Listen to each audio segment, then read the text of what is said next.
Let's talk about the Cybersecurity Capability Maturity Model, C2M2 for short. C2M2 is a way for organizations to evaluate how they manage the dynamic and constantly evolving challenges of cyber risk and learn how they can do better.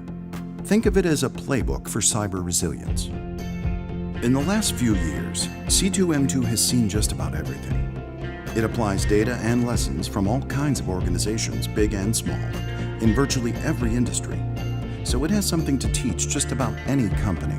Leaders use C2M2 to assess their organization's resilience capabilities, uncover specific ways to improve, and set priorities. Over time, they can use it to demonstrate the progress they've made and continue to make informed decisions about the future. C2M2 is more than just an academic theory. It's a practical tool based on findings from the real world.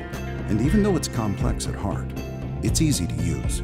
C2M2 is designed as a maturity model, an organized path toward improving over time.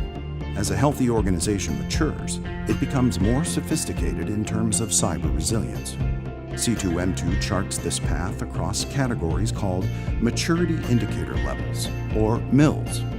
A MIL is a ranking for security practices based on their level of sophistication and the extent to which they are ingrained in operations.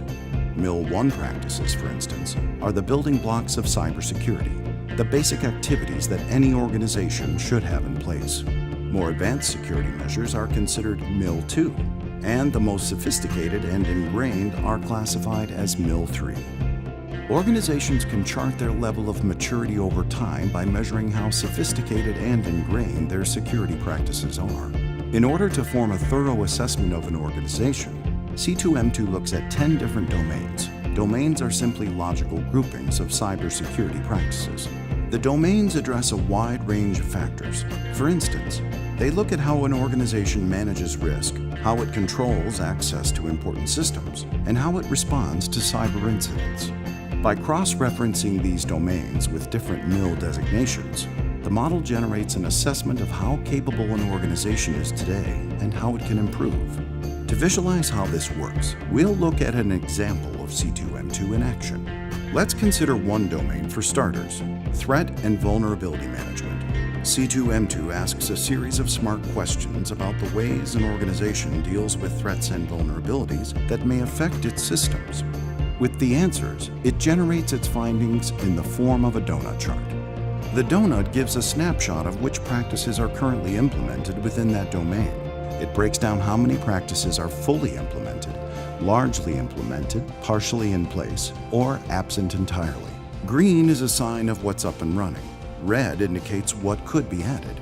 Within this single domain, C2M2 shows the organization 3 different donuts, one representing each level of maturity. A MIL 1 company can see how many practices would have to be improved to become MIL 2 and ultimately reach MIL 3.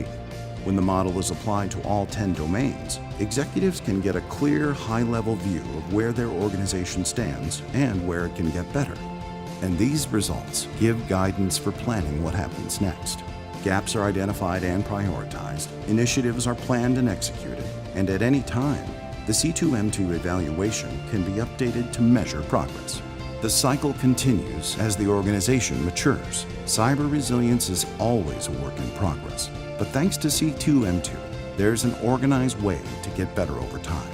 That's a high-level view of how C2M2 works. You'll be hearing a lot more about it in the months to come. In the meantime, keep in mind that especially in the dynamic world of cyber risk, continual resilience is key, and C2M2 is the model to help you get there.